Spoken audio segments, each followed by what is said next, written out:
right, y'all. Welcome back, Bit by Bit, episode 11. We had some technical difficulties because of him, but Nah, it'd be him. It'd be so many times. Look, y'all think it'd be me, but I'll text him or call him and be like, hey, let's record today. He'd be like, bet, we gonna record. I don't be having nothing to say. And I don't hear nothing from him all day. I'm like, we still recording. He'd be like, let's hit it tomorrow. So he'll try to pin it on me, but now y'all know what really be going on. Guy. So what's up? Where we been? What we been doing?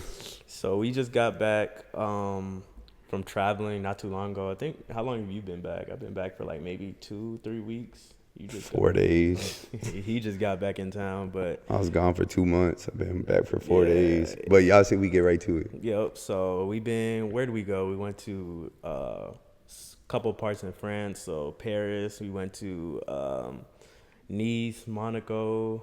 Where else? And then Japan. We went to Paris twice. Yeah.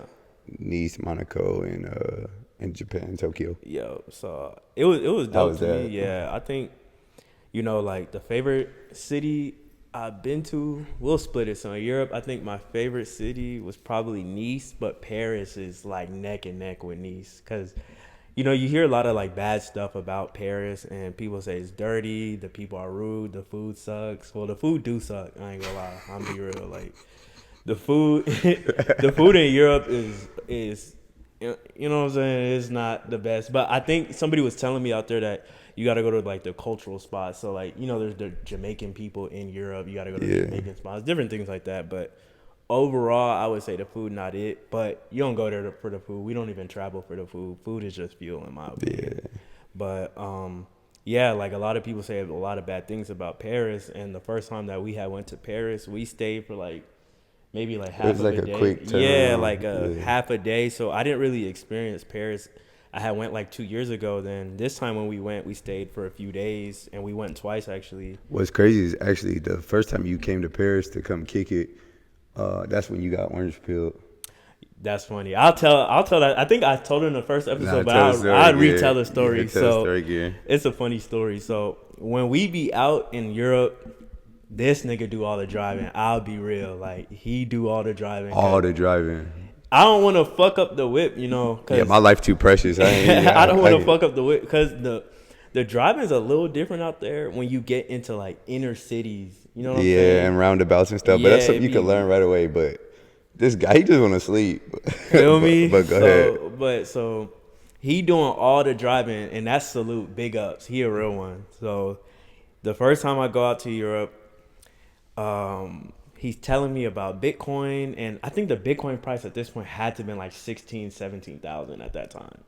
So he's telling me, I'm like, a sniper. He was like Bitcoin and just explaining it in my head. Like, I'd heard about Bitcoin, I've heard about like different cryptos, and I used to be one of those 2021 Cardano fiends and goddamn Ethereum and all that other bullshit. So I think me and like a lot of the viewers have similar stories where we're thinking in terms of crypto and all these altcoins, trying to get rich off these altcoins because we're believing in the technology, we believe in the dev team, we believe in the vision. So in your head, that's a lot of belief. Yeah, that's a lot of belief. That's but a lot of belief. I feel like when you're new, you don't know any better unless you have somebody in your ear immediately telling you not to do it. Because, let's say if you meet somebody new, like on the street, you get a new friend, he doesn't know anything about crypto, and you just introduce him to Bitcoin immediately. He's not going to go down that path because you're already there to teach him. But in the cases where me and like a lot of the viewers and a lot of people got by these altcoins, and I was one of those people. So I heard about Bitcoin. I had bought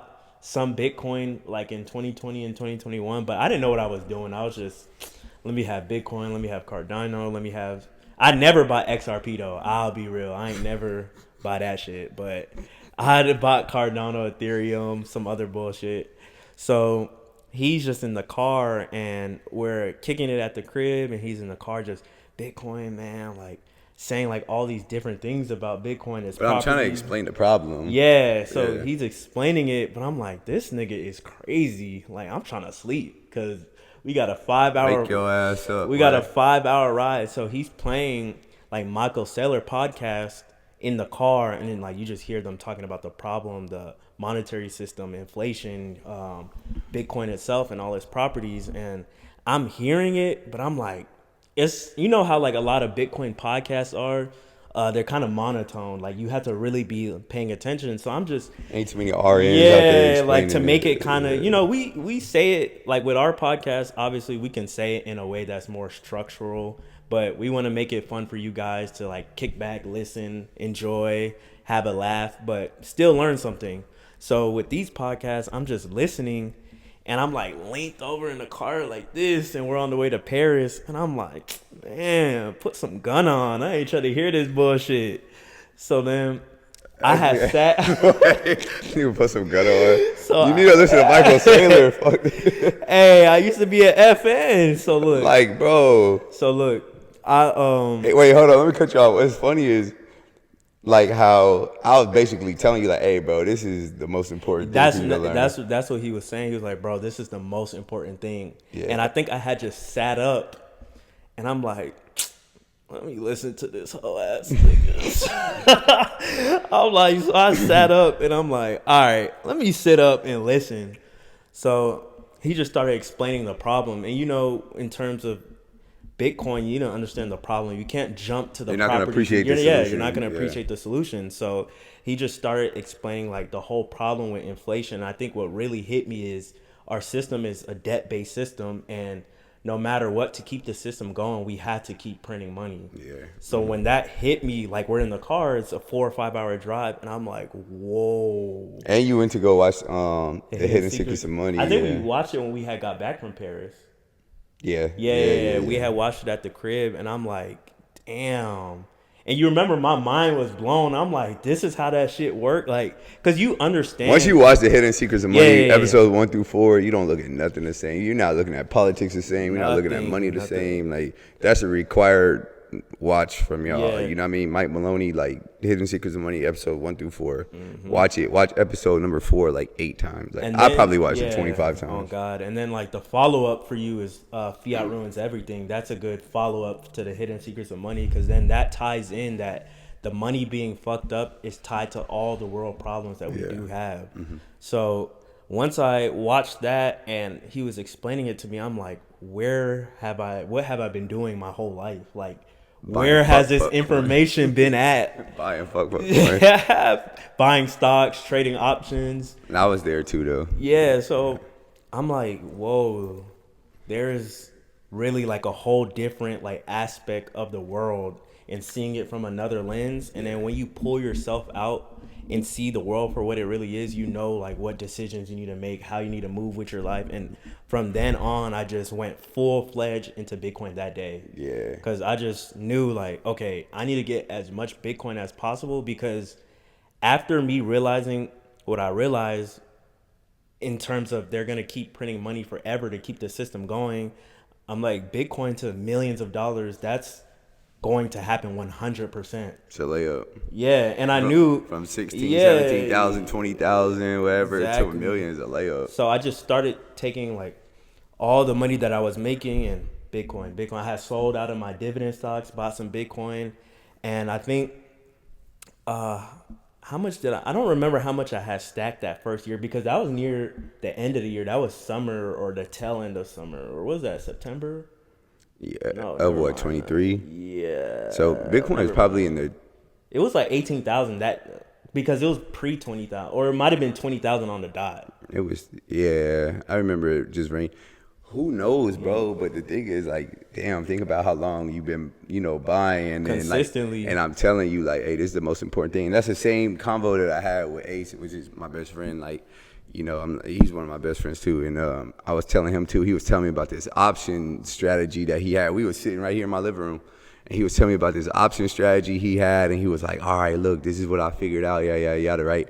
And this is 2022 though, and I'm knee deep in Bitcoin, right? And I'm like, I was sitting over there at the computer, and he's sitting on the couch, and he's explaining it to me, and I look up, I'm like, hey, bro, ain't nothing more important than Bitcoin. I'm like, oh, that is cool, bro. Ain't nothing more important, bro. He's like, oh yeah, why is that? I'm like, I ain't even trying to rain on your parade. Like, get your money how you go and get your money, but you gotta stack it in Bitcoin. And then I boom, sent him down a rabbit hole. And I'm like, but like I said this before, what's dope is everybody that's close to me went down the rabbit hole with me. You know what I mean? Like, it's nobody that was like, you know, the 6, 7 closest people to me. They're all like, man, I know Chris ain't crazy. Yeah. You know what I mean? Like, I know Chris ain't crazy. I know some of y'all on the internet thought I was crazy, but I know it, like, bro, I'm dumping all my money in below 20K. You know what I mean? Like, and I think even I say this all the time on Twitter, like, being intelligent isn't only like speaking or learning things, but it's also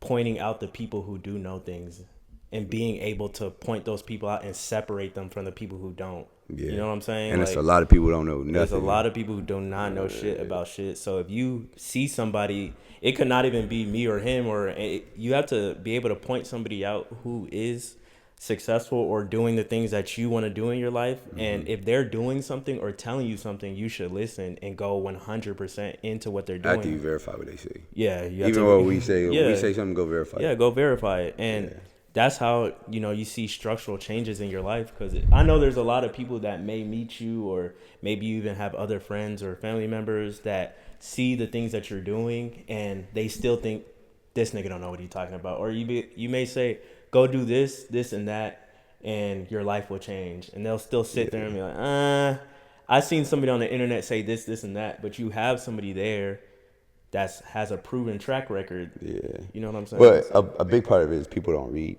Because That if you is go true. read books, you understand how to make none of this up. Yeah. Or if you go, like, study the history of money, you'll realize, like, every fiat collapses. Yeah. It's not, I'm not telling you this is what's happening or this is going to happen, like, to the dollar on some, like, off-the-wall shit. Like, every single fiat in the history of the world has collapsed. Yeah. And we're down 99% since we broke from the gold standard. But, hey, we forgot to start with the Bitcoin price. Oh. It's like 92,000. Yeah, let me see. 92.3.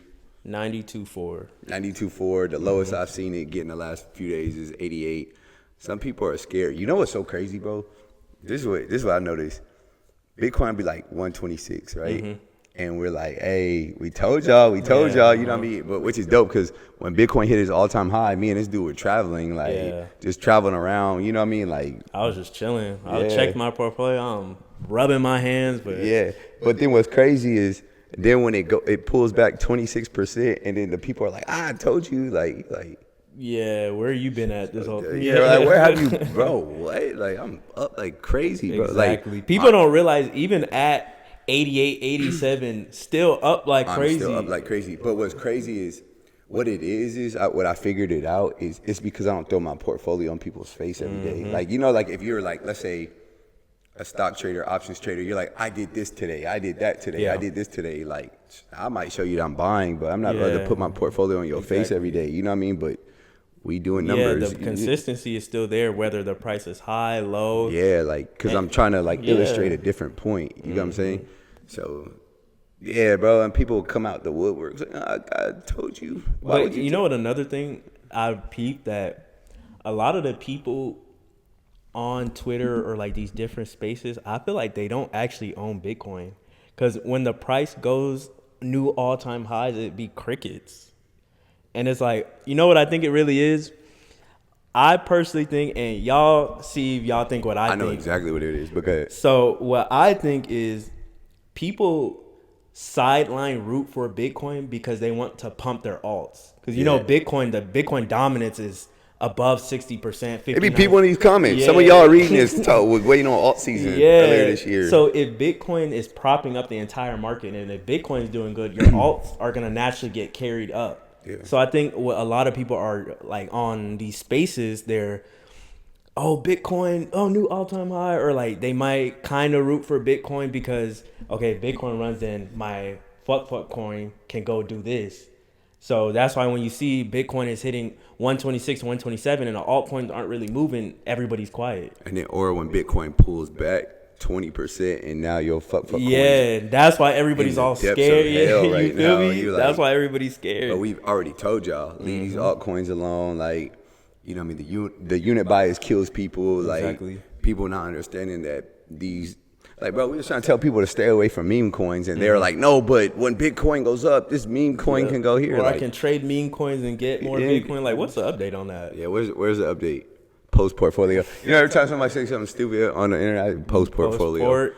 Yeah, that's all I need. Like, and it ain't even know like how much money you have. Like, let me see your conviction. Mm-hmm. You know what I mean? That is true. Yeah, It's not about the amount of money. It's your conviction. Mm-hmm. Because if you're telling me like, I'll tell you, I'm 99% of my liquid net worth is in Bitcoin, right? Like 100%. Yeah, I got some drip though. If you want to count that.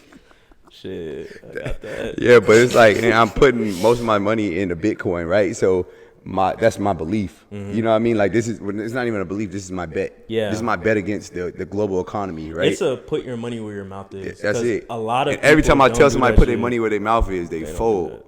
Because even if you're in the Bitcoin space or you're educating people, I still believe that you should be putting your money where your mouth is. You're leading people. So, okay, show us your conviction level. Don't come make videos every day, tweeting every day. Like, okay, that's cool. Thank you for teaching people and putting the word out there. Okay, now where's your conviction? Yeah, like you got to, and like we said, it's not about the size of your portfolio. It's about the concentration. Yep. You got what I'm saying? So Consistency too. Yeah, consistency. What risk, what different risk are you willing to take to get more Bitcoin, or what different avenues are you willing to take? Like, how hard are you sending that blitz? Yeah. So, a lot of people aren't doing that. Yeah, but that's how it's like post portfolio. Like, bro, you have 86% of your portfolio in fuck coin. Yep. You're like, no, I buy Bitcoin too, but I buy this. Like, where's your portfolio at, bro? Where's the concentration? One that people love talking about. What is that? VOO. I'll be like, all right, good luck with that one. Hey, you know what's so crazy? Like, there's no point in going back and forth. Nah, with I people. don't. I don't be. Stay poor. You have fun getting poor. You know what it is? Like that have fun staying poor. People don't realize that just because something is growing in dollars that they're still getting poor. Yeah. Because they don't understand purchasing power. Yeah. That's exactly what it is. Just you the don't nominal understand value of things. Yeah. So I made this video about real estate the other day, and so let's talk about purchasing power. So I was giving the example that you buy a house for $500,000 and 10, 12 years later, the inflation machine sends that $500K house up to $1 million, and you're like, see, my money doubled, right? And you're like, if you can't sell that house and go buy 2 more houses or go buy more houses, so the nominal value, the number is that the number 500,000 went to 1 million. So yeah, and when he says like the same, like more houses, and mean of the same president type of the house yeah. that you already had. Yeah, so if you have a 3-bed, 2-bath, 3-bed, 2-bath, 2,500 square foot house in Oklahoma City, Oklahoma, and it doubles, right? Can you sell and buy in the same neighborhood, right? And buy more than one house? Can you buy a house and a half? Can you buy 2 houses? No. Everything else went up as well. Exactly. Right? So when your 500 goes to $1 million, but all the other houses also cost $1 million, you didn't get any wealthier, right?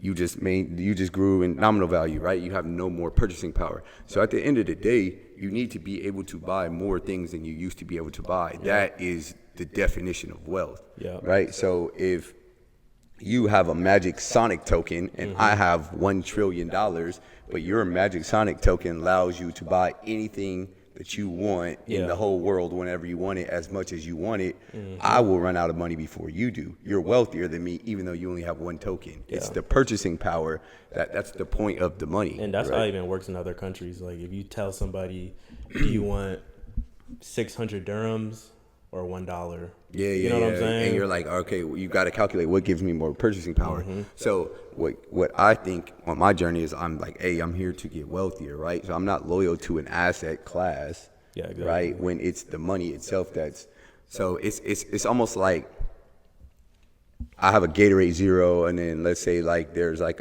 a Red Bull over there, there's some water over there, let's say like there's some apple juice and orange juice, and people are sitting on the surface arguing about which one tastes better, but we're telling you the water that makes up every single drink is poisonous. Yeah. Does that make sense? Like like you're pouring water into the Gatorade Zero, then you pour water into the apple juice, water into the orange juice, it's the water itself that's poison. That's what we're trying to get you to see. So anyways, purchasing power. So Yeah, so people are like, well, why are you talking about real estate? I made money against real estate. And you're like, yeah, but if you can't buy more houses, then, Yeah. you know what I mean? Or like another thing is like how we talk about like in the last episode, like your pawpaw, right? Like, so if your pawpaw made $30,000 a year and all his bills and everything he needed to take care of cost him $15,000 a year, you make $100,000 a year and all the bills and everything you need to take care of and live a decent life costs you $80,000 a year, $90,000 a year. Your pawpaw's wealthier than you. He can buy more things than you can. But you're gonna say, well, he made 30 and I made 100 because you're looking at the nominal value, right? So y'all Google nominal, like figure out what the word means, figure out what nominal value means. Versus actual purchasing power, like can you buy more stuff or not? So once you determine that it's your mission to be able to buy more stuff than you used to be able to buy, and to be able to pass that power off to your family members or your children, then you'll stop looking at loyalty and like, no, I want to do it this way. I want to do it this way. Like, bro, we here to tell you that the water is poison. And money itself is poison. And I even like touching like on that last point you made to pass it on to your, you know, your future family, kids, your kids.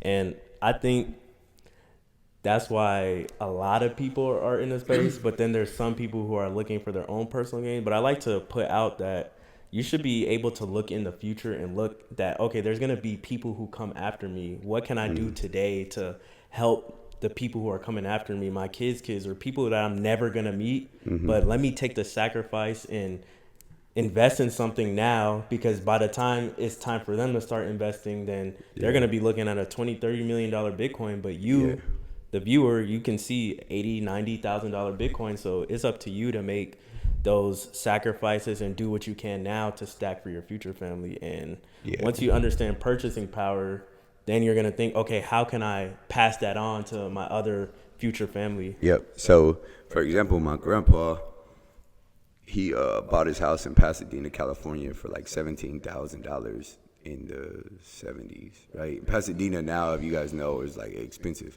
So his house is worth like $900,000, $1 million or whatever, right?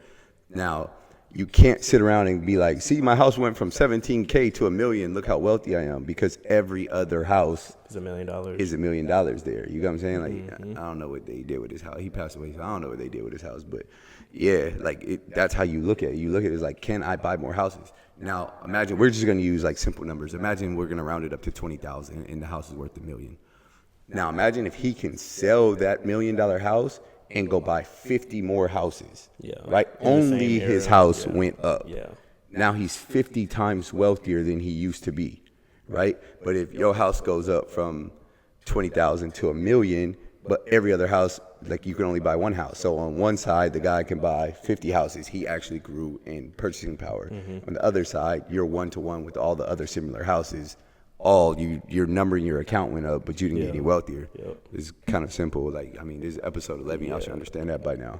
And when you focus on the name of the game is purchasing power, there only leaves you with one place to go, and that's Bitcoin. And when I was still doing, like, in the beginning of my Bitcoin journey and, like, learning and, you know, figuring out new things and watching different podcasts, reading new books, then it hit me like this point on purchasing power and the difference from your purchasing power, your nominal value of things. I'm like, yo, now I really do need to go like full-fledged into Bitcoin, because I want purchasing power for not only myself and, like I said earlier, for my future family. Like, what can I do now to, you know, get as much Bitcoin as I can possible to have as much purchasing power as I can as possible. And then you know that the inflation machine won't turn off. Exactly. So therefore, like, they got to keep borrowing money into existence. That's kind of like one of the things that have to like click in your brain is that they can't turn it around. You know, and I don't think people realize, I mean, I would hope by this episode you realize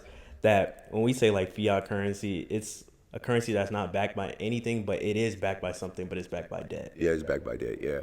So what we're saying is, like, if there's a water faucet that you know will not turn off, right? Like, buying Bitcoin would be putting like a indestructible balloon underneath that water fountain. And as the water continues to run, the balloon expands, aka is giving you more purchasing power, right? Until that faucet turns off, this thing's going to expand, you know, like continuously, because you can't make any more of them. You get what I'm saying? Yeah. So if more money hits the economy, and they could just like right here. I live in a really nice neighborhood, and the value of the houses are like it's kind of up there, but right across the lake, they're building more houses. Yeah. You know what I'm saying? They can just expand if there's enough demand for the housing in this area. They're gonna make more houses. They're gonna make more houses. They're gonna build on that little patch of dirt right there. And Because it's they forced them houses over they there. forced them houses right there. The house ain't gonna look like forced this, them right? hoes over there. But if there's a demand, you can increase the supply, right? More people want to live in this area. Okay, cool. We'll increase the supply. Cool. We'll buy some of those backwoods back there, then flatten it and build. So the more the demand grows, the more the supply. They can increase the supply. Same thing with, let's say, stocks, right? So if everyone in the world wants Apple shares, Apple can just issue more shares, which dilutes you, right? So we'll talk about dilution. So if you have, okay, I like to use this example. If I say like, is $100,000 a lot of money, right? Well, the question that you should follow up with is it depends out of how much, right? So if I said, is $100,000 a lot of money? And then you say out of how much? And I say out of $1 million, right? And you say, hell yeah, you own 10% of everything, right? You own 10% of the network if you have 100,000 out of $1 million, right? But if I say it's 100,000 out of a lot of money, and you say out of how much? And I say out of 900 trillion. Yeah. You're going to say no, right? Exactly. So, all right. So with those two things in mind, peep this. You have $100,000 in the $1 million scenario, and I say you own 10% of the network. No matter how big or small the network gets, you're going to own 10% of it. So when the network grows from $1 million to $10 million, then your 100K grew to 1 million. Yeah. And when the network grows to $1 billion, you have 100 million. No matter how big this thing grows, you own 10% of the network. That's scenario one.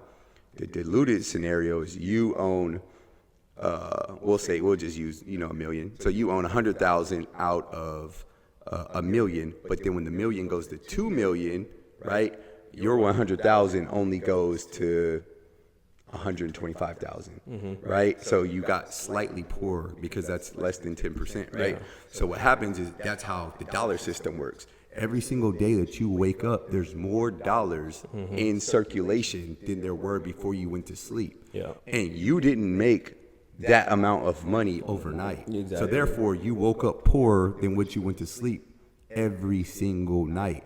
You don't realize that you woke up poor because the number in your bank account is the same. Exactly. So if you go to sleep with $5,000 in your checking account and you wake up with $5,000 in your checking account, you got poor.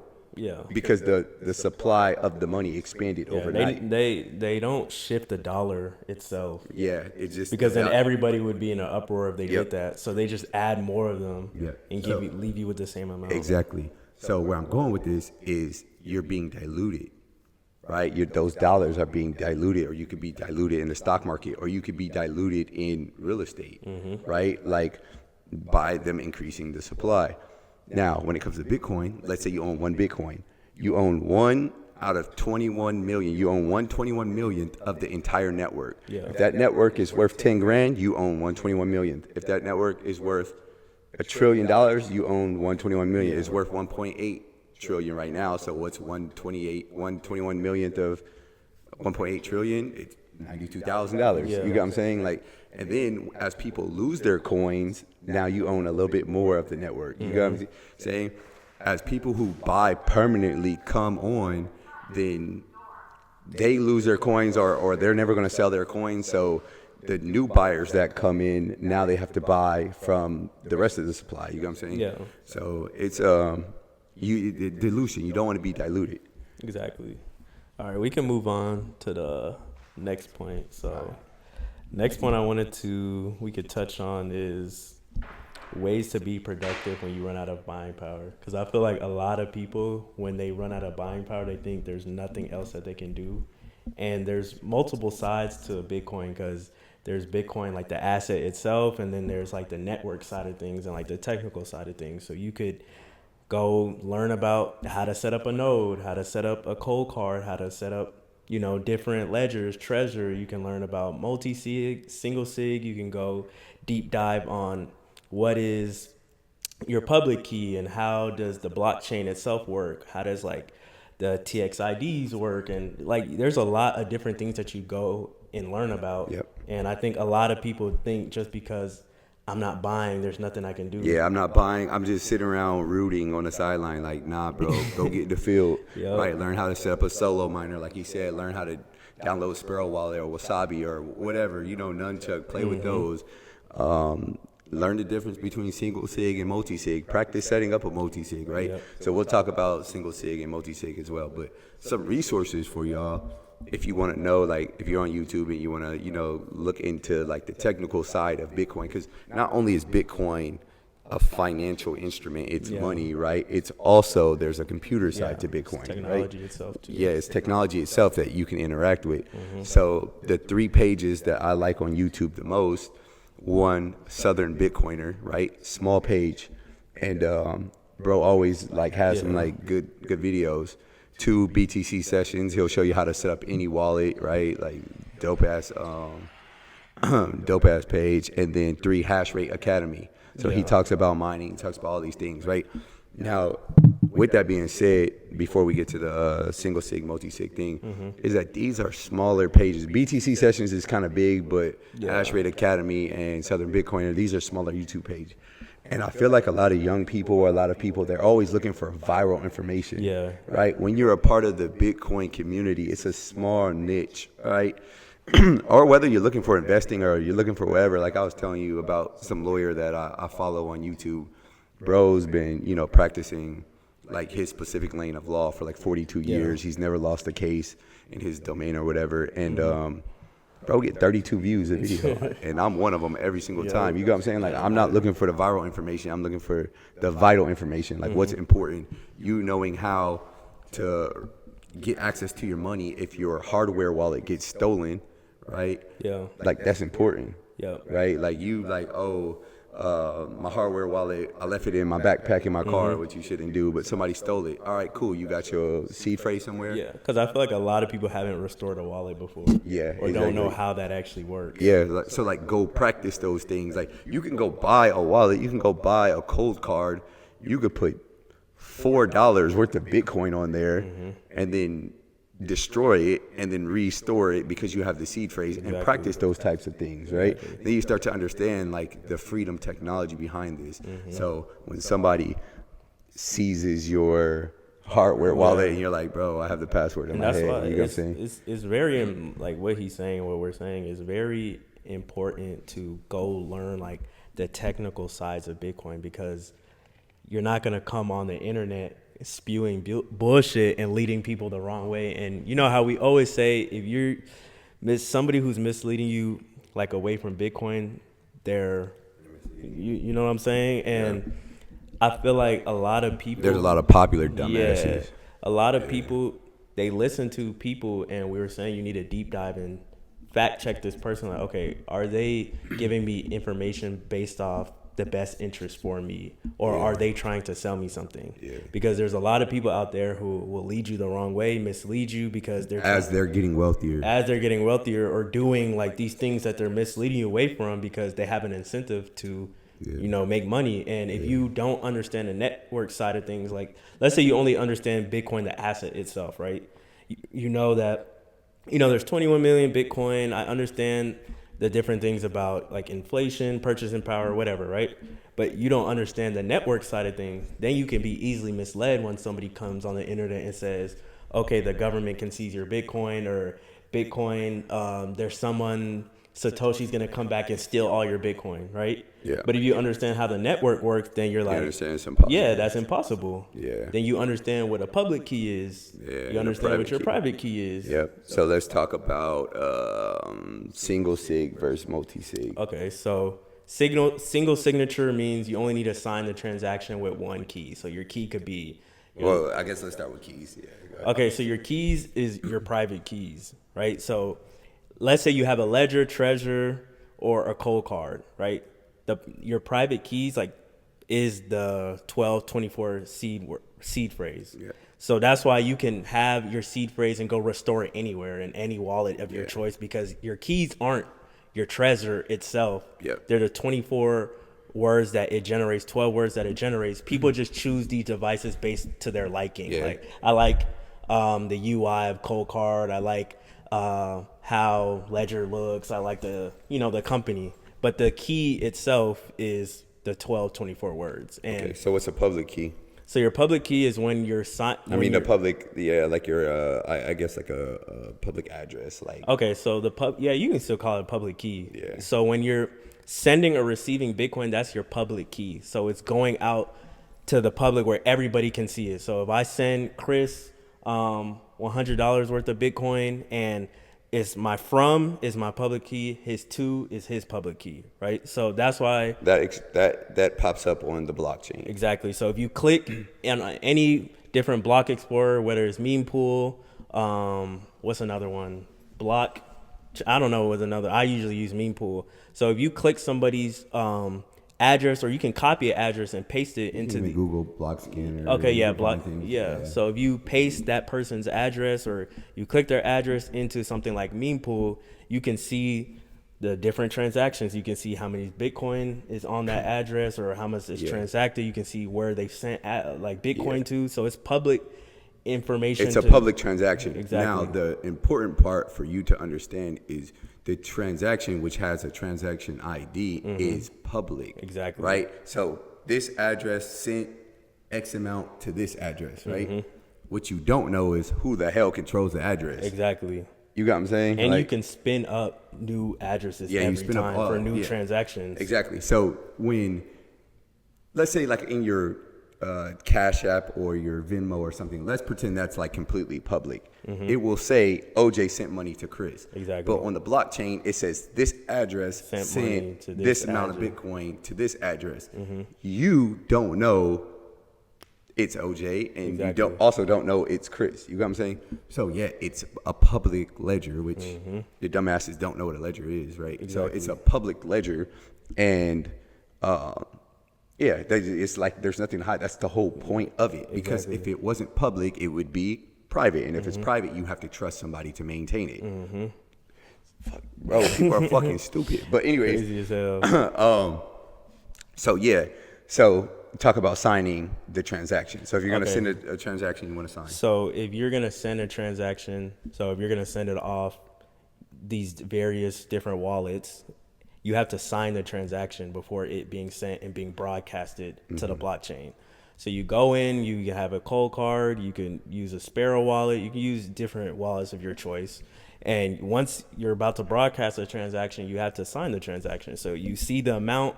So I'm going to send Chris 100 Bitcoin, you confirm, and you sign the transaction, right? And once the transaction is signed, then it's broadcasted to the blockchain.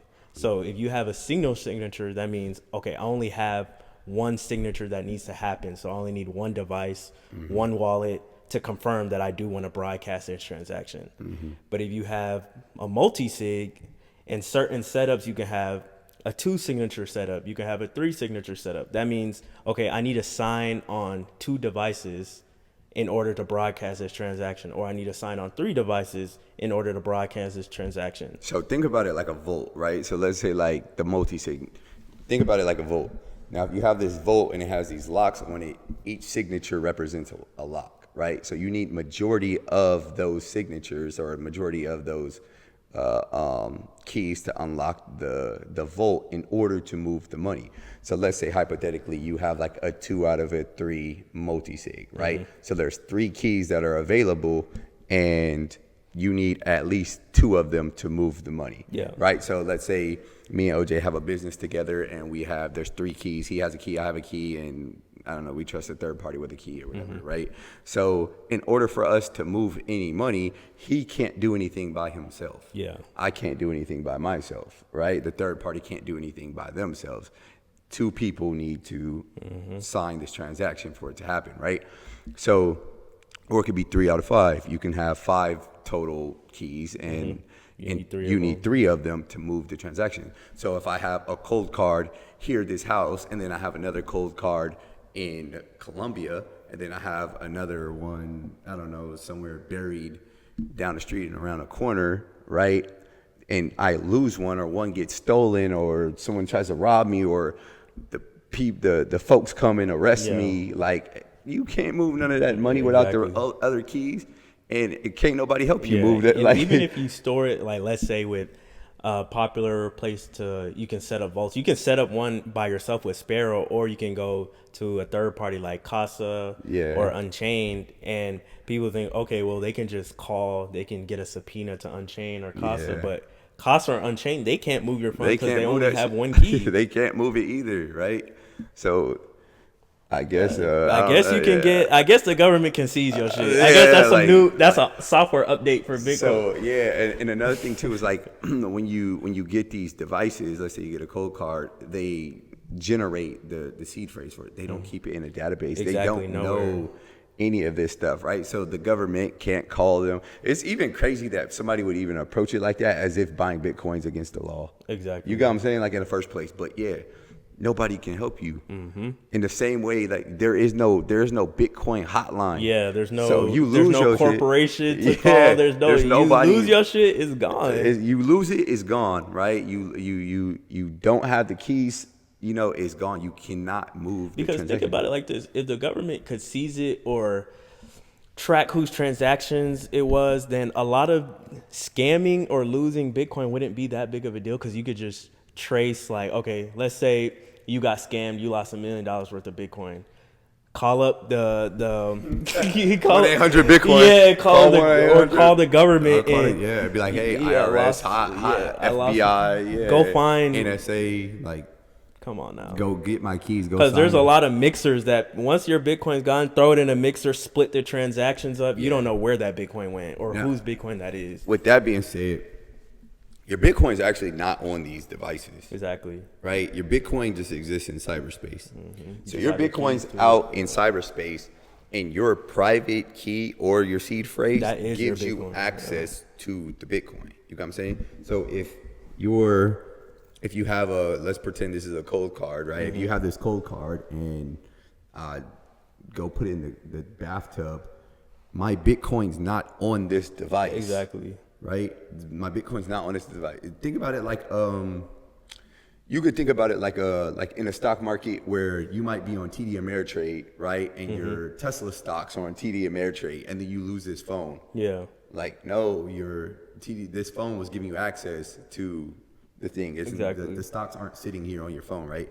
So cold card, your Bitcoin isn't on it. It's just providing you with a signature in order to control the Bitcoin. Exactly. Right? So anyways, go learn about this type of stuff, right? So then, like, you understand when you run out of buying power, you get deeper into the network. And when you get deeper into the network, you start to understand why Bitcoin is so secure. Exactly. Right? You understand, like, like people can't just go create a supercomputer and then mine all the Bitcoin. Right? There's like people like send me videos on Instagram and stuff like, what do you think about this? Because some jackass said, like, once this supercomputer comes, they're gonna be able to mine the Bitcoin stuff. And you're like, hey, bro, go learn about that difficulty. Yeah, like, go learn something, bro. Like, or like you're getting better with the freedom technology, and with freedom comes responsibility, and you need to be able to control your wealth and move your wealth as you need it to be. And even finding different uses for Bitcoin in your real world is even dope, because there's cases where maybe you need to send somebody money and you're not trying to go through like wiring them money. Because let me tell y'all a funny story. So when I'm not going to put it out, but for a business venture, right? So I need to pay the people who are doing some work for me for this venture, and I'm trying to wire money through Navy Federal, right? And they're asking me a million questions. I remember I was driving from my crib to go play basketball with Vic. And it was traffic, so this drive was 45 minutes. So I'm on the phone with this Navy Federal people for 50 minutes trying to send a wire. They're like, okay, where's it going to? Who's it going to? For what? For this, for that. And are you sure they gave you the right instructions? Are you sure it's not crypto related? Are you sure it's not? I'm like, damn, like, I can't just send my own money to who I want to send it to. Well, first of all, because your money is in the bank. It's not your money. That shit's not yours. Your money. Yeah, like, they just give you access to it. So look, check this out. Imagine this is like a chunk of gold, right? I own this chunk of gold. You know I own this chunk of gold because in my hand. And if I wanted to give it to you, I just give it to you, right? Peer to peer. Exactly. I just gave you this thing. Now, when you go deal with like the banking system and The stuff. third Like party middleman. there's a third party. So if I wanted to send you money, I have to log onto my phone, and then from the phone I have to go to Cash App, which is a corporation, and then Cash App has to send money to your. Well, I mean, you're in Cash App, but they'll send money to your bank as well. And you're like, we went from people exchanging money to we only exchange money with the government. Yeah. So now we're getting back to people exchanging money, right? And what's crazy is sometimes like some of the criticism about Bitcoin is like, oh, I can't buy anything with it, or why is Bitcoin priced in dollars? And you're like, it's not priced in dollars. Yeah. You price it in dollars. Exactly. You can price it whatever you want to Yeah, price it in. the person in Mexico prices it in pesos. Exactly. Right? Or if I said, hey, you want to buy my car, it's 1 Bitcoin. Where did we talk about dollars? Exactly. You got what I'm saying? Like, it's just the easy gauge for us to measure it. But Exactly. Bitcoin's not actually being priced in dollars. I could buy a painting that you have for 0.1 Bitcoin Yeah. and send you the 0.1 Bitcoin, and you give me the painting. Exactly. Right? So, yeah, and the people in Japan are going to price it in yen, right? It's, so you're like, well, oh, if it's the dollar's so useless, why do we price Bitcoin? And you're like, I don't think you get it, bro. No, you don't get it, my boy. But yeah, that's why it's important to read books and do the knowledge. What else you want to talk about? All right. So I guess we can even like just drop into like finding different ways to send a blitz. And when we say to send a blitz, you got to go full fledged because like I was saying earlier, Hold on, what's up with all these scary people on the internet? man. And why everybody want to be so smart and call that Bitcoin's going back to 30K? People be shut and then people, your ass. yeah, Oh, I yeah. ain't trying to hear that shit because everybody I thinks ain't they the saying none of that. smartest person on the internet. Like, oh, I can call the top and I call the bottom. Like, okay, Post portfolio. either post portfolio or why don't I see your life getting any better? Or if you knew for certain that we were gonna go from 126 Yeah, to 90, why ain't why post? do you- Take a leverage position. Yeah, post like- that. Okay, I think that Bitcoin is gonna go to. It's at 126. I think it's going to 88K, which it did. Yeah. But if you're so convinced that it's gonna do that, then put your money where your mouth is. Yeah, it's So it's a kind lot of crazy. a lot of dumbass people on the internet come. Or you know what kills me about the dumb folks? How did you miss Bitcoin from 1 penny to $106,000, and now you know where Bitcoin's going? Exactly. Like you know so much. yeah, I you want know. to see that conviction. Yeah, But facts. even getting into like sending the blitz, like when we say send the blitz, we mean go full fledged now because in the future Bitcoin is going to be a way higher price, and if you're seeing it at 90 something thousand, you're gonna regret that. Damn, I didn't go as hard as I could. Because think about the people who were in the Bitcoin space back when Bitcoin was, let's say, 1,000, right?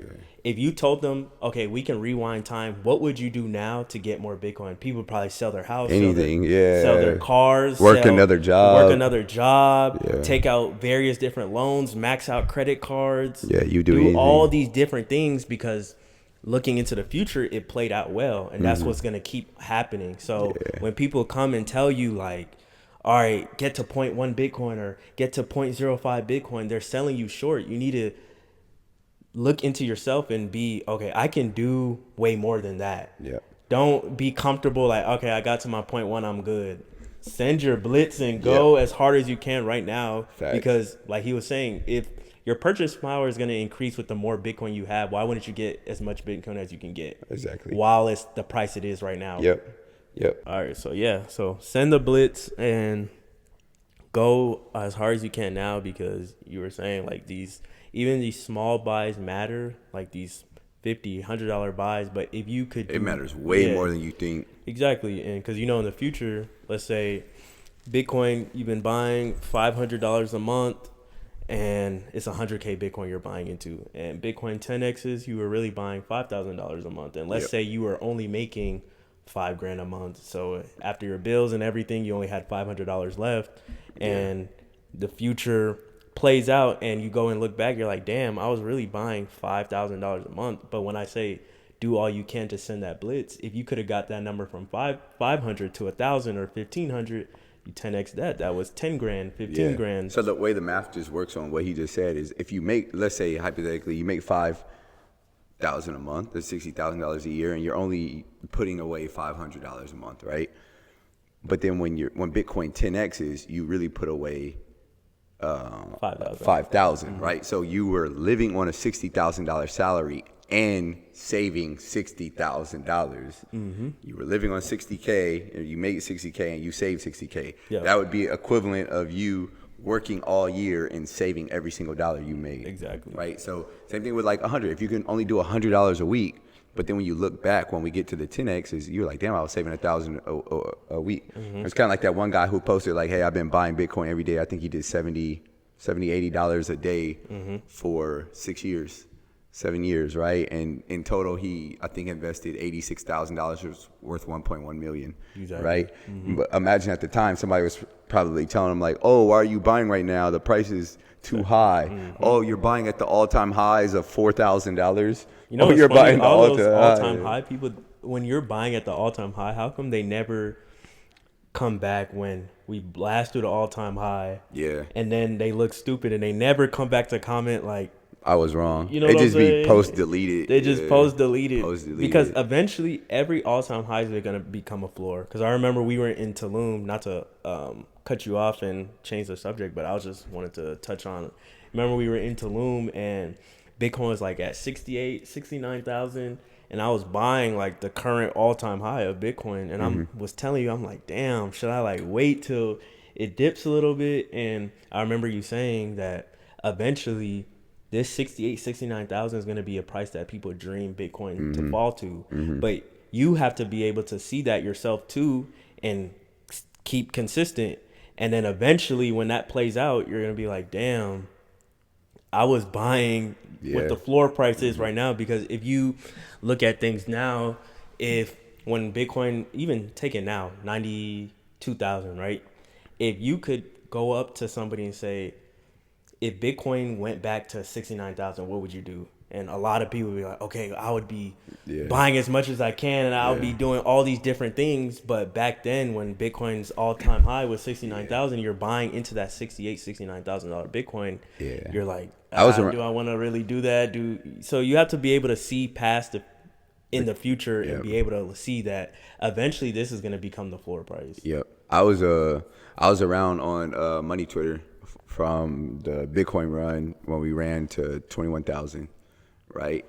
And then people are like, why are you buying up here? Why are you buying up here? But think about those people who did not sell. Now you're up 5x. Exactly. You know what I mean? You're up 5x or whatever. And then Bitcoin fell. It ran, from 3,000, 4,000 up to 20,000, 21,000, or maybe 19,000. Fell back down to 3,000. People kept loading.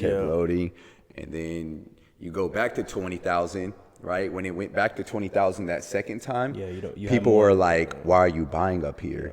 And we end up running to 69,000. You know what I'm saying? And then we fall all the way back down to 16, 15,000, and then when you get back to 60,000, people are like, "Why are you buying up here?" And you're like, "Bro, it's just a cycle. It's just falling on the way up." Yeah, you're going. Yeah, exactly. So you're going up and down, up and down, up and down on the way up. So those lows keep getting higher. And every time that it dips like that, and you keep buying more, when it gets back to the price that it dipped from, you're gonna have more Bitcoin. And you're gonna have more money. You're gonna be wealthier. So that's why we say, if the price is going lower, what are you doing? Still buying more. And people say, why do you keep buying? Because I'm trying to get as much Bitcoin as I can. Yeah, and it's crazy. Or even to like panic sell doesn't make sense. So it's like if we're just like sitting in this house and I need this house because I have a family and I need somewhere to live, blah blah. And someone comes knocking on my door and they're like, "Hey, your house is down 30%. Like, do you want to sell it?" I'm like, "Nigga, I need somewhere to live." Yeah. You know what I'm saying? Like, I'm not gonna just. And then the next day he comes and say, "Hey, your house is up 4%. You want to sell it?" And then the next month he says, "Hey, your house is up 20%. Like, no, it's serving its purpose. Yeah. You know what I'm saying? Somewhere And to store your money. Exactly. And the purpose of the Bitcoin is to give me more purchasing power and protect me from the corrupt system that's going on, right? So when the price goes down, I'm like, cool, I want more of it. And when the price goes up, I'm like, see, I was right. So as a Bitcoiner, you're always right. The price goes up, you're like, told you. And the price goes down, you're like, yeah, I'm about to buy some more. You know what I mean? And my thing is, what do you want us to do? Sell our Bitcoin for dollars? $4? That's some shit. Because that's a guarantee that is going down forever. Yeah. So, yeah, send that blitz like he said, and actually do knowledge. And a lot of this comes down to studying the history of money. And the next topic I wanted to cover on, we kind of touched on this a little bit, but don't let someone lead you away from the solution. Because a lot of people, like we were saying, I feel like the space that we're in now, the financial space that we're in now, people are just listening to people who are slightly less dumb than them. Yeah. And Yeah, and they- those people are pretty dumb. Exactly, and those people are pretty dumb themselves. Because imagine, let's say we lived in a zombie land, right? It's me, you, and the whole world is infected, right? And we say, all right, to cure your infection, drink Gatorade, right? And we have tons of Gatorade here, and we're like, drink Gatorade, and that'll cure your infection. So there's obviously going to be some people that listen. We hand them the Gatorade, their infection is cleared. And then there's going to be other people who lead people away from, actually don't drink Gatorade, drink water. That'll Yeah. cure your solution. And they're selling the water. Exactly. And as they get the money that they made from selling the water, they buy Gatorade. Exactly, buy more Gatorade And you're like, themselves. y'all don't realize what this stupid nigga's doing? What are we talking about? Nigga, Exactly, it's the same thing. And then talk about, oh, look at my stash of Gatorade. Like, nigga. Wait, I thought you said I should be drinking this water that you sold me. Hey, it's crazy. Damn, that was a good answer. Yeah, You just so thought about that? yeah, on the fly. I like that. Yeah, I like so that, don't yeah. let people lead you away from the solution and be infected. Yeah, and like I said before, more Bitcoin equals more purchasing power. More purchasing power equals more freedom, right? So do you want more freedom or do you not, right? And then those people who are leading you away from Bitcoin, are they going to pay your mom's bills when it's time? Like, you know, are they going to take care of the hospital bills when your kid break their arm? Are they going to pay for your kid's private tutoring? Are they going to do any of these? They're going to lead you away, right, from wealth, basically. That's what we're going to sum it up to. Yeah. They're going to lead you away from wealth, and then when you actually need the wealth that you otherwise would have had, they will not be there. They probably don't even respond to your DMs. Exactly. You got what I'm saying? So that's one thing, listening to idiots on the internet. And then the second thing is unit bias. Yeah. There's idiots who don't understand that. So if y'all don't know, you know, like, illiteracy is when you can't read or understand what you just read, right? And half of the country is functionally illiterate, and they can read at probably the 6th or 7th, I think 6th to 8th grade level, half of the country. So the word that describes people who don't understand basic math is enumerate, and a lot of people are enumerate, right? And a lot of people who trade stocks are enumerate. A lot of people who talk about I wealth think are most people who trade stocks are new. are enumerate, and that's why they can't get over the unit bias, right? So I'll give you an example. Some people think like, hey, I can't buy a whole Bitcoin, so therefore it's not worth it. Let me go buy something that I can own a lot of. So this is the way that life works. You take $1,000 and you buy 100,000 fuck tokens. Yep. I take $1,000 and I buy $1,000 worth of Bitcoin.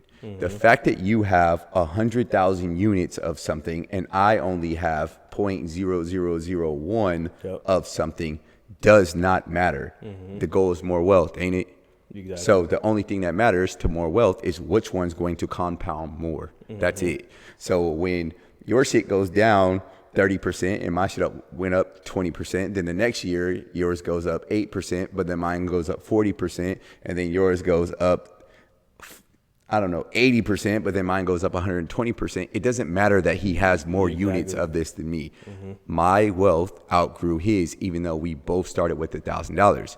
So with that being said, you take your money that you make, your hard-earned money, and you place it in the best performing asset in the history of the world. Exactly. Anything other than that is fucking retarded. Retarded. Like, why are you diversifying into the second best? Because Yeah. imagine, let's say you have, make the number simple. Let's say you have $10,000 portfolio, right?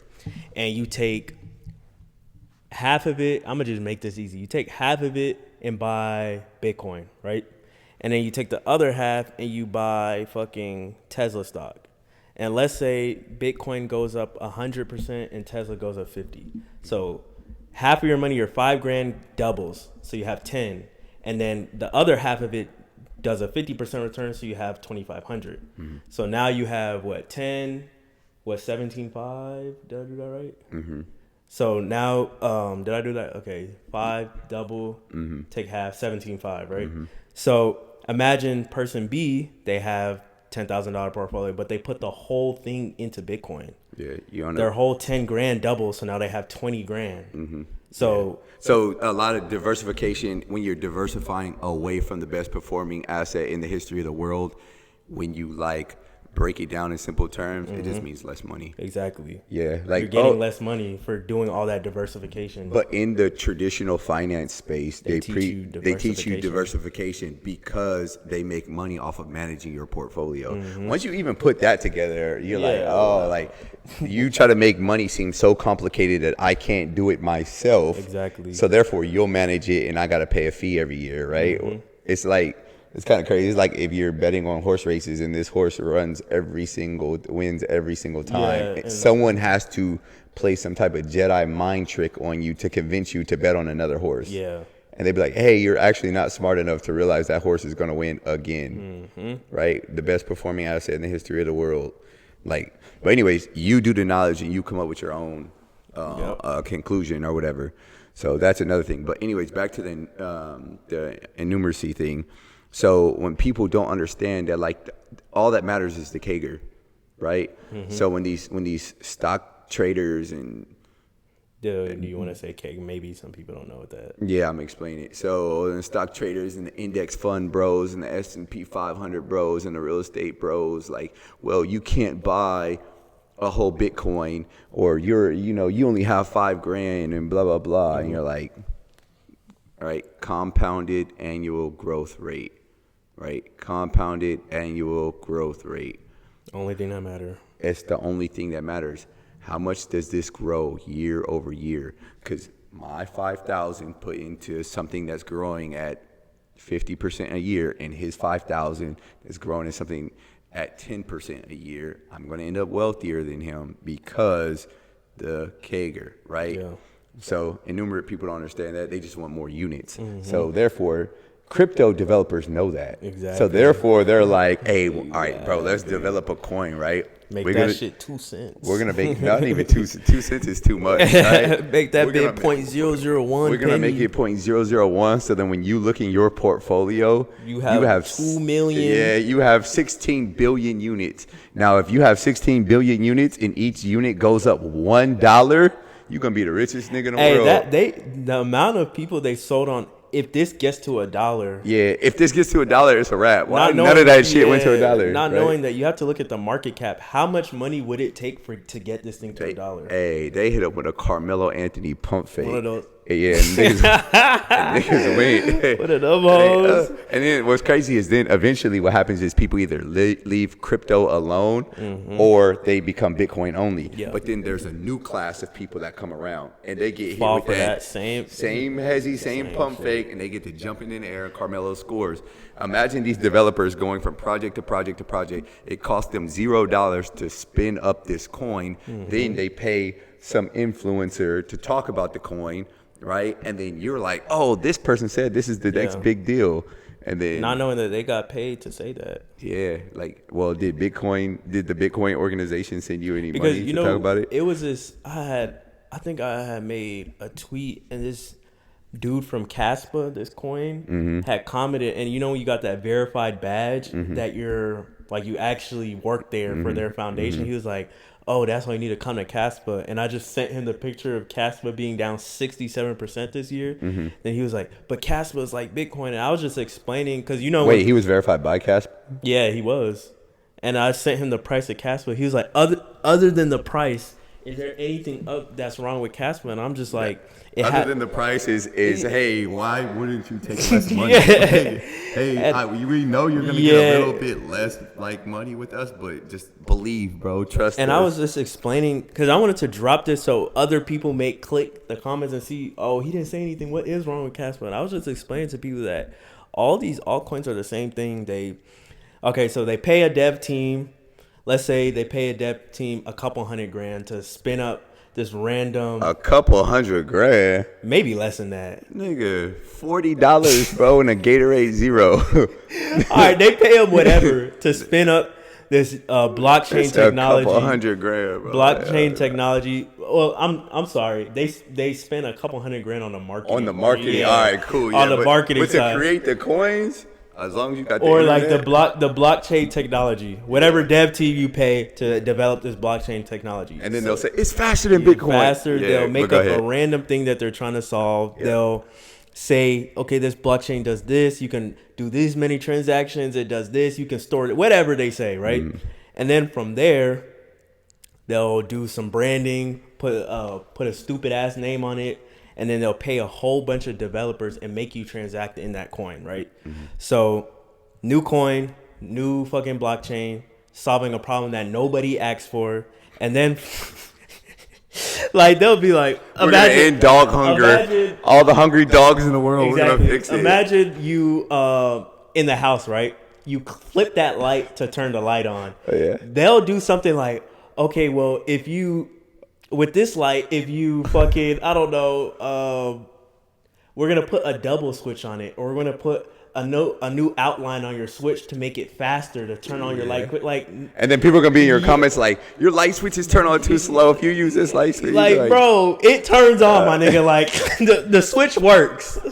So they'll solve a problem that nobody asked for, and then they don't actually solve it because they'll say different things like, okay, we're gonna do this. It's gonna be a block, a launch where you can verify if something's counterfeit or not, or you can verify that different various things that they say, and then years go by and you're like, where is this development that y'all been selling us? All those 2020 coins, all those 2021 coins, all those real world assets. Like, where's the real world tied to it? Yeah. Because imagine if it was something like fucking Apple, right? Apple stock. And Apple, they launch phones, laptops, they have headphones, they have different things, right?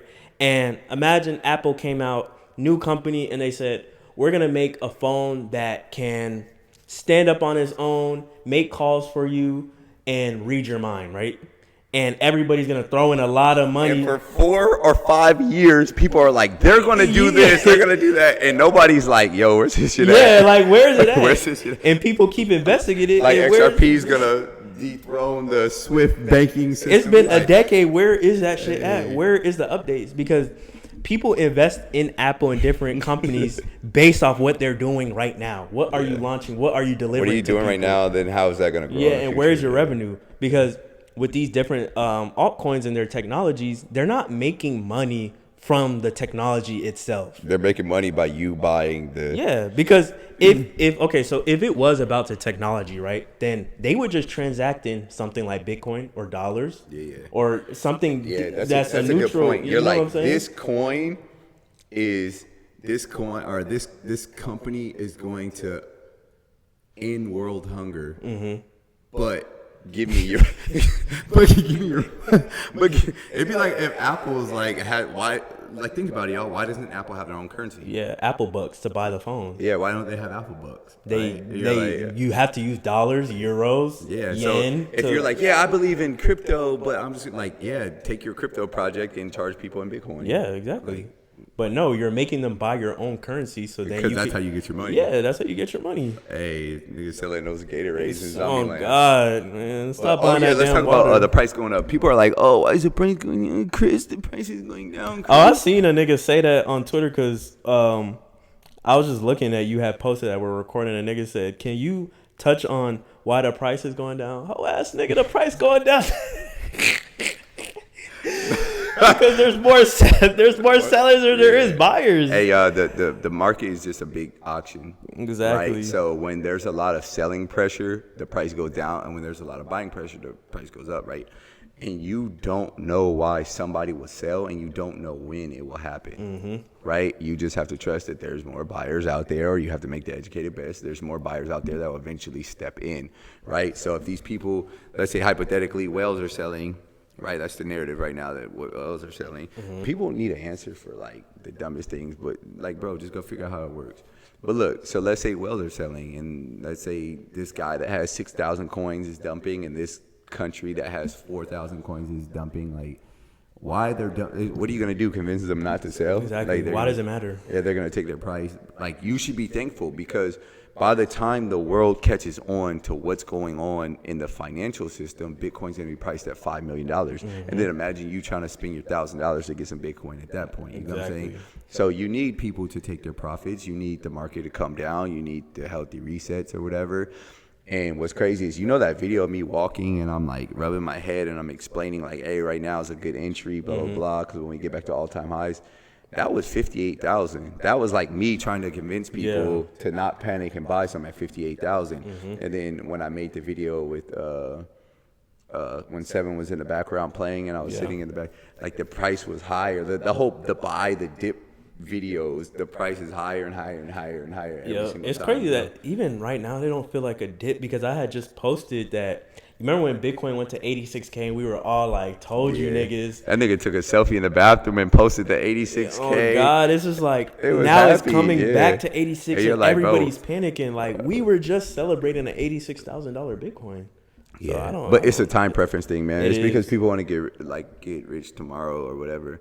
And the crazy thing is, like hypothetically, you would want a red year. Like, bro, send that bitch back to $4 for all I care. You send know it what I back mean? to 10K. Yeah, like I'm not tripping. so. I'm not like, but we don't want to just post at all-time highs or whatever. So we're here to tell you like nothing has changed. So like, all right, let's talk about when you were traveling. Were you still stacking? Yeah, I was still buying Bitcoin out there. You just buy less of it. Exactly. But you still buy, like, bro, I hope y'all understand, like, the importance of what's going on. And month over month, you have more Bitcoin than you did the last month, right? And you might even have a month or 2 or 3 off. But at the end of this year, we're in November right now. At the end of this year, I hope you have more Bitcoin you did at the beginning of the year. Because then when Bitcoin doubles at 200K, you be like, whoa, damn, I'm glad I listened to this. Like, I'm glad I'm double my wealth or whatever. Just let time play out. It'll all make sense. Because whether you take care of business or not, time's gonna pass. You know what I'm saying? Like, and when time passes, we end up with $1 million Bitcoin, and you be like, I'm glad I tapped into that podcast. Yep. So I buy every day. Every time I get money, I press buy. You know what I'm saying? I buy when it's high. I buy when it's low. Because what else are you gonna do? Stash some Diddy dollars? Yeah, exactly. Buy XRP. Yeah. What you gonna do? Buy XRP? Like Trade leaps. What your whole ass gonna do? Yeah, like what you gonna do? Oh, speaking of that, the difference between creating money and storing money. People don't understand it. You know what's so crazy? I kind of think people do understand it, They but just it's don't. no, it's the zombie thing that you use. Yeah. You're like, hey, stop listening to them. Buy this water. Buy that dumbass water. Yeah. So look, I mean, I own a trading community. I tell them the same You need thing. something to make money. Yeah, I tell the people in my community the same thing I tell y'all. Like, whatever you do to make money, do it. I'm not about to tell you don't be the trader or don't be the this. Because even when it comes to real estate, when I make like different various comments on real estate, they be like, "Oh, you're saying don't do real estate." I'm like, you can make money in real estate. I but- just don't think it's a good place to store your money. But Though. storing your money anywhere other than Bitcoin is a fancy way to say less wealth. Yep, trying to Which get is poor. another fancier way to say less freedom, right? So if you're not interested in wealth and freedom, turn this shit off. Exactly. But yeah, so no matter what you do for money, you store your money in Bitcoin. That's the Bitcoin standard. That's the Bitcoin only. Like, I'm not storing my money in anything other than Bitcoin because I don't want less money. So I might sell a book and make some US dollars and I'm going to convert that to Bitcoin. I might flip a car. You flip the car. Like, you might flip a house. You might trade some options. You might do there's whatever nothing you wrong want. with doing all that Yeah, shit for do money. whatever you got to do to make money. We're not here to tell you don't make money, but I am here to, if you're going to follow my advice, is don't store your money in anything other than Bitcoin, right? Like, there's just a fancier way to say less money. Why? Because of the compounded annual growth rate. Yeah, go look that up, nigga. Yeah, go look that up. Fuck, nigga. But also, I wanted to even touch on, like, we're giving you all this advice and really trying to drill into you guys, so when these dips do happen, you're not getting scared because you have that conviction. Because That's you why we dropped this understand episode. you understand what you hold. You understand the problem itself. So what are you gonna do? Like we say, you want dollars. Yeah, what are you gonna sell your Bitcoin for? Yeah. Obviously, Bitcoin is the exit. Yeah. You need volatility. Yeah. For buying at a discounted rate. And then also even wanted to touch on, focus on changing your life. I know there's like various different sides to Bitcoin and there's various different things you can go down the rabbit hole on, but you need to focus on, what am I in this for, right? It's to change my life. It's for my life to get better. Because I know you see a lot of people out there, they're preaching these various different things, selling you this water, and you go do those water-based things, and your life hasn't gotten any better. You're like a dog chasing cars. Exactly. And the phrase about dogs chasing cars is, if a dog were to catch a car, it wouldn't know what to do. What are you gonna do? Open the door and drive this shit?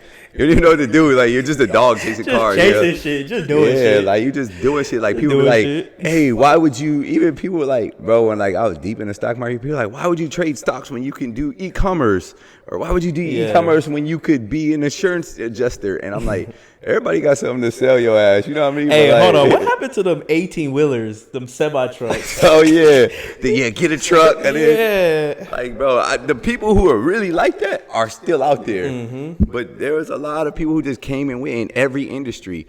And look, there's going to be cycles in everything that you're a part of. There's Yeah. going to be cycles. Like if you're the real estate Developer. there's going to be highs and lows. Or if you're the real estate agent, there's going to be highs and lows. But what we're telling you is, as the global economy plays out, highs and lows, you have this project, you store 30% at least of all your money in Bitcoin. Yep. You make money doing this side hustle, you store that in Bitcoin. So then when the times get hard, you have a big ass stash Exactly, of something to fall back on. of money to fall back on. Yeah. Right, and you don't risk this money, Yeah. right? You You have don't. So if you have this stash of money and you're not going to risk this money, and then someone out there is telling you like, "Hey, fuck that stash, trade these options." Yeah. Like, Use the whole stash and trade these options. yeah, because you can outperform Bitcoin. And then when like, you lose bro, all of it, they just go and take that money go find some more dummies to Yeah. follow their advice. You got what I'm saying? So whether you're trading or not, store your money in Bitcoin. Whether you have a job or not, store your money. Bro, there's professional athletes Yeah. that followed me that store their money in Bitcoin. There's, you know what I mean? Like, you Because know, I remember somebody made a comment like, "Oh, like if you're only Bitcoin, if you're telling people only Bitcoin, you mean don't go to the NBA, don't go to the NFL." You're like, nigga, shut your ass up. stupid ass niggas. Use what you need to do to make money, and then you need to use Yeah, Bitcoin like- to store this shit. And then you even have a sense of calmness about yourself and your life when you have this stash. Yeah. You're not thinking, "Oh, I need to go out and take this unnecessary risk to get Yeah. more money," because a lot of people think, okay, I say to go send the blitz to get more Bitcoin, but people send different blitzes and take on these crazy risks for more income. Yeah. But a lot of the case is you don't really need more income. And I'm not talking about in terms of need more income for Bitcoin. I'm just talking about people in their general lives. They think that they need more income. Sometimes it could be cutting back. Yeah, on, exactly. like, It could be the BS. case where it's not that you need more income. You need to live lower, like below your means. Yeah. It's not that, oh, I need this side hustle. I need to go back to. But a combination of both of them. Yeah, exactly. Yeah, So, but- and then people, even when they do get this new income, they increase their quality of life. So you're still at that living check to check, regardless if you have more money. Hey, one of my friends in Paris, was complaining about like the just getting by shit, right? And then I'm like, you know what you should do? Like when you get this new job, just like put 30-40% of your money in Bitcoin and like just keep the same lifestyle. You think they did that? Hell nah. New BMW. New apartment, new And I mean, deal. you know, I like the people I care about. I will get on your ass. If he pulled up with a new car, I get on his ass every day. I'm not about to be, bro, that's. I need it. I might. Nah, I would but- get on your ass, like, bro. Because the thing is, when you get to where you're going, everything is like candy. Yeah, you know what I'm exactly. You saying? don't really Like, give a it's fuck. like, you know, when you go, y'all know when you go to the store, if you want some candy, you just pick the candy. You're not like, oh, how much is this candy? That's how toys in real life is when you get to where you're going, though, right? People, and when I say when you get to where you're going, I'm not talking about $100,000. I'm not talking about $500,000 or $1 million. I'm talking about real wealth, right? Yeah. The same way where you go into the corner store and you're like, I like this candy and that candy and this candy, right? You're not like, oh, I like this candy, but it costs less than this candy. Yeah. You will play this same exact game at the car dealership. Yep. You be like, I like that car. I don't care how much you got. I like the car. I like this. I like this necklace. I like this watch. Right? So, you know, you can't live in your portfolio. Eventually, you're going to want to enjoy your life, enjoy blah, blah, blah. But, like, don't celebrate too early. Celebrating too early, you're not gonna get to that finish Yeah, line. and I think that the like cars and the things, especially when people like want to be young with the newest car and blah blah blah, like bro, that shit is like pacifying you from getting real wealth because there's no car that I can drive that beats not having an alarm. Exactly. You know what I mean? There's no jewelry I can buy. It feels good in the moment, but waking up when I want to feels better. Spending time with my family when I want to spends better. Yeah, I mean, it feels better. So we live in like this hyper capitalistic society where the people on the other side of the cash register are the winners, right? So the person who buys the $800 shirt isn't cool to me. There's a person who sold it to. It's the person that sold it. You got what I'm saying? So like, if I see you with a nice shirt, whoever sold you that shit, I'm trying to go hang out. I don't want to hang out with the person wearing the shirt. The person who sold it probably got on this hangs. That's the thing with that hyper consumerism. Yeah, like we start to like, and because of the time preference things, we start to put like a lot of emphasis on the consumer. And you're like, no, it's the creator. It's the person who sold that shit. That's why, like we say, hey, go launch things. You know what I'm saying? Like, go get on the other side of the cash register instead of always being the buyer. Like, bro, when you gonna sell something? If y'all haven't figured out, that's how you make money, right? So if you work at T-Mobile, right, like my saying is, you either sell something or you work for somebody who sells something. So if you work for T-Mobile, they sell phones and they sell the phone service, right? So if you're not the person selling it, you just work for somebody who does. Everyone is creating product, services, or information to help other people. You're either doing that yourself or you help somebody do that, right? And either way it goes, whether you're doing it yourself or you help somebody do that, store your money in Bitcoin. Exactly. It's kind of simple. The last thing I want to talk to y'all about is being deliberate about how you spend your time. And I think, like, you know, based on my life journey, I realized that my life never at any point got any better than the information I had access to. Right? That makes sense. Because the more you learn, the more you'll know what to do. Everybody works hard, right? But Not working. everybody, nah. Not Well, everybody. let's take a pool of everyone who does work Okay. hard. Most people are working on the wrong things. Yeah, that's true. You got what I'm saying? Like, so it's just not like, okay, oh yeah, work hard and blah, blah. No, work on the right things. And the right things are where the future is headed, right? And you would know where the future is headed based on the information you receive. And that's why learning is so important. This is why reading is so important. Like we were saying the other day, like, bro, where else in the world can someone or a group of people who are downplaying reading books, where can they get away with that? Yeah. You got what I'm saying? Only with us in our community. Like, bro, what? Like, you think you too smart to read a book? You're a fucking idiot. Kind of get clowned on for being intelligent. Yeah, like, bro, y'all are stupid. But anyways, you'll know where things are, like, whether it's access to financial information, to seeing that robotics were coming. The Boston Robotics page has been going crazy since 2016. I've been watching them since 2016. You know what I mean? Like, watching them develop. You could already see these things coming. AI, you could see these things coming. Like, even in like bioengineering, like with peptides and stuff. Like, bro, I'm reading things that the smartest people are doing, or reading the research, or, you know, I'm going on PubMed and then putting that into ChatGPT and then getting, because that helps you position yourself. exactly, to take advantage of the opportunity. And that's why learning is so important. This is why it's important to sit your ass down and read every day. And it's crazy because when you tell somebody that, they be like, oh, I don't got time, but you got time for every fucking football game. You know what I mean? Game to go link your work. Niggas be linking their work, don't know shit. Niggas be having bad work too. Niggas be having nasty work. Work don't equal work, because it's different. It's Actually, different we'll talk about that in another. We need another podcast for that. But not all work is created equal. But anyway, like, bro, you got time to take. You really got, like, dudes will have time to take 8 different girls on a date in a 2-week span. But then when they come to ask you for advice and you're like, hey, read this book. Like, bro, I don't got time. Hey, you tell a nigga read a book, they act like you just slapped their mom or something. Fat, you done slapped their damn grandma because you tell them to read something. But you're like, I'm trying to give you access to information because that's going to reprogram your thoughts. Once your thoughts are reprogrammed, like, it's like that saying, if you know better, you do better. And that just understanding, like, what you have, or understand what the mission is. So that we'll go back to, like, the Kager, right? So hypothetically, right, like, something going up 400% versus something that goes up 100% 3 different times, right? The 3 times beats the 400%, right? And I say that because what happens is people get caught in the, oh, this went up, or if you would have bought this coin or bought this stock on Christmas at 4 o'clock, you would have outperformed Bitcoin. And you're like, you don't understand. You can't interrupt the compounding, right? So hypothetically, you have $10,000, right? You got $10,000 in something that goes up 400%, right? That 10,000 goes to 50,000.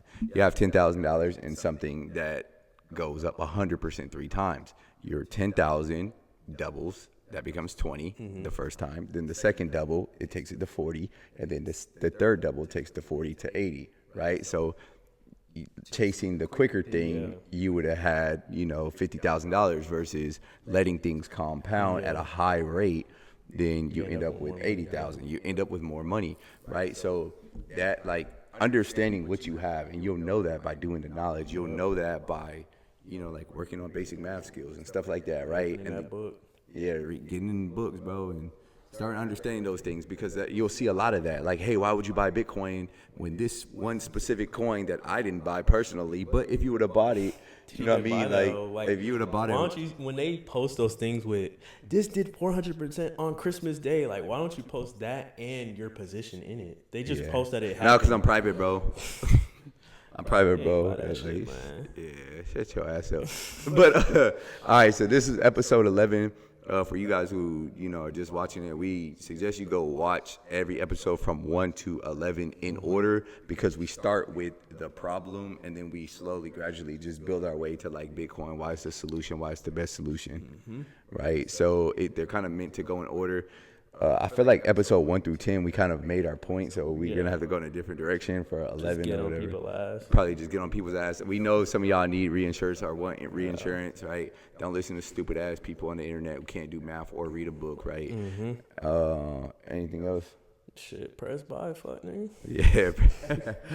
All right, y'all. We out, man. We'll do one more in December to close out the year, and then also we're gonna create our own separate page for this. Right, so it won't just be sitting on my YouTube. Yeah. So therefore, we can bring some other Bitcoiners in and have talks and do other things other than just these podcasts, so we can do more quicker updates or whatever. Small little rant videos, a lot of different things. Yeah, we got some stuff coming with some pretty cool people. So.